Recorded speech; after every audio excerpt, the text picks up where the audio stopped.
On a day spent mostly behind closed doors, this was the only public appearance by John Kerry and Sergey Lavrov after meeting the special envoy for Syria at the United Nations in Geneva. They said little about the chemical weapons talks, but they did raise the possibility of a broader peace. President Obama is deeply committed to a negotiated solution with respect to Syria, and we know that Russia is likewise. We are working hard to find the common ground to be able to make that happen. There are now plans to revive a peace initiative for Syria, the so-called Geneva II conference. From the very beginning of the Syrian conflict, have been promoting a peaceful resolution. We have strongly supported the Arab League initiative, the Arab League observers, then we supported Kofi Annan's initiative, the UN observers, and we were one of the initiators of convening Geneva I. Whatever progress is or isn't being made, it seems all diplomatic options are being explored.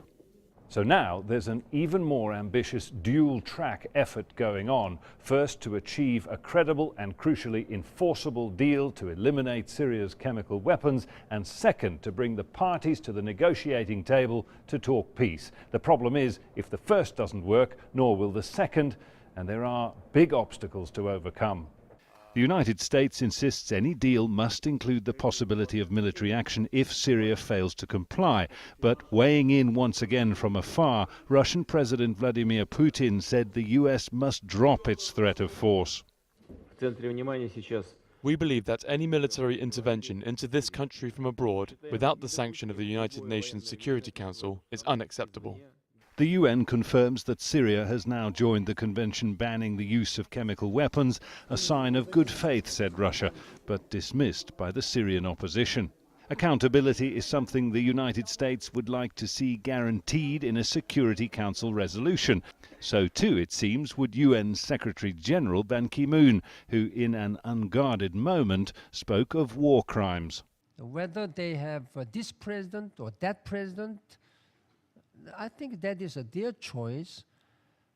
What happened is that he has committed many crimes against humanity.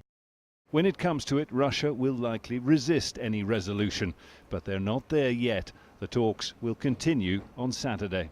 Jonah, Al Jazeera, Geneva.